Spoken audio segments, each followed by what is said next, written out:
The Thousand Island region is in northern New York State on the St. Lawrence River. I think the area between Clayton and Chippewa Bay is special because of the Thousand Islands, and I think there are, I don't know what there is, 1,835 islands.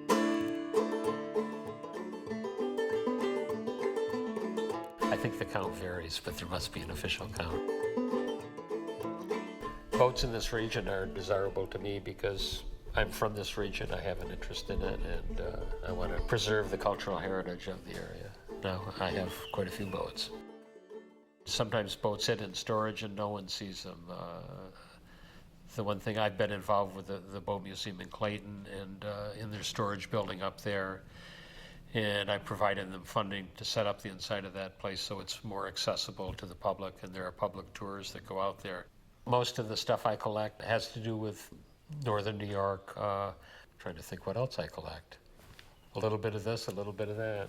I collect lanterns, marine lights. You know, if you're into old boats, you hear about boat restorers, and Everett was a boat restorer, and Everett is sort of the Renaissance man. Actually, I'm a North Country boy. I grew up in Gouverneur. If you own a wooden boat, you really need to take care of it.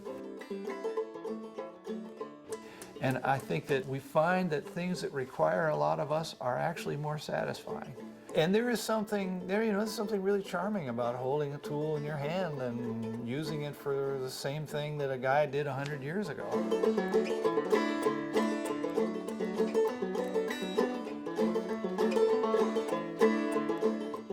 I'd heard about a Splinter a lot over the years. The origin of Splinter, it's hard to talk about that without talking about John Hawkinson. He had hundreds of boats, and of course, some of the boats that he found that were really special, he kept in a barn. And the Morristown was one of those boats. This boat was, he'd gotten off Loon Lake up in the Adirondacks outside of St. Regis Falls, probably around 1950. It was in a back barn. It was painted pea green. The deck of the boat had been painted with brown barn paint. But you could see that the shape of the boat was original. And the wood, it was a little hard to tell, but you kind of had to think the wood looked pretty good underneath that too. It didn't at the time have an engine in it. And of course, Morristown, this is just the only one. There are no other boat that survived from that maker. The Splinter was built in 1912, and it was probably one of the first Morristown boats built. When you go through the boating magazines of the day, there were ads for the Thousand Island Boat and Engine Company and the Morristown Boat and Engine Works. The Antique Boat Museum in Clayton, affectionately called the ABM, has helped me a lot with the restoration. They've got great archives up there and a great library. Got all the old boating magazines. There's a lot of information available out there still. One of the interesting elements about restoring a boat is the research that you do. And you always learn stuff you didn't know. That's half the fun, really. Digging that stuff up is really a gas. The marketing was aimed at people who were interested in cars, who were interested in this sort of you can drive it kind of recreational approach to motoring. And it's laid out like a car.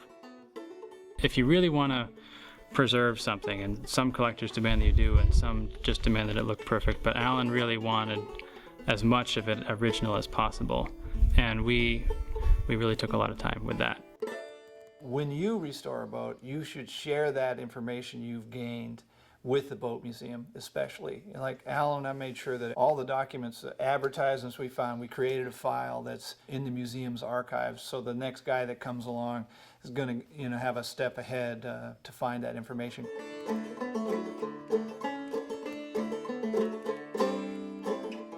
We started working on the Morristown as soon as we got it back here in the shop.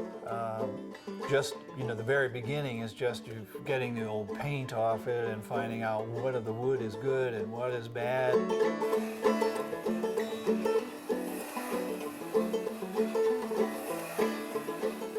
It has some very usual features. The deck crown, for instance, is very high.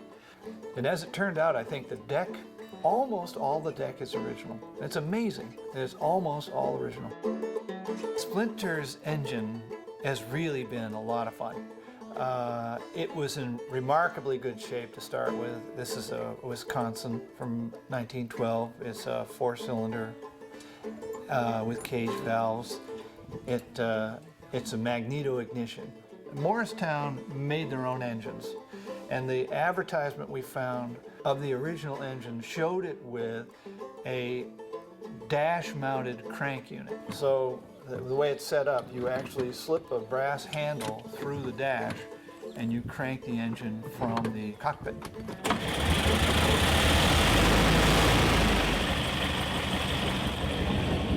Looks good.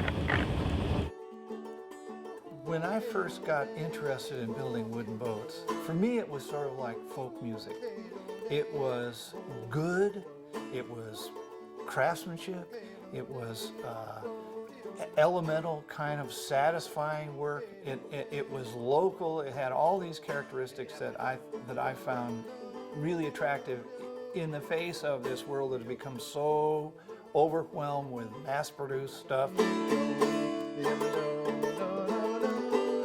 Splinter was built in 1912, and now it's 2012, and it's been around for 100 years. And I think that's really a remarkable testament not only to the boat itself as an object, but to what we as a regional community think is important about our history.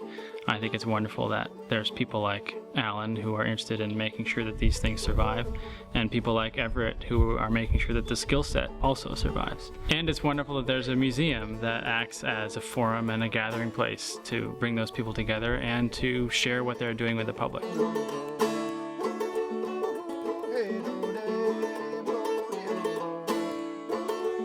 Boats can be repaired and made serviceable again. I think there's still a lot of boats out there and a lot of barns waiting to be found.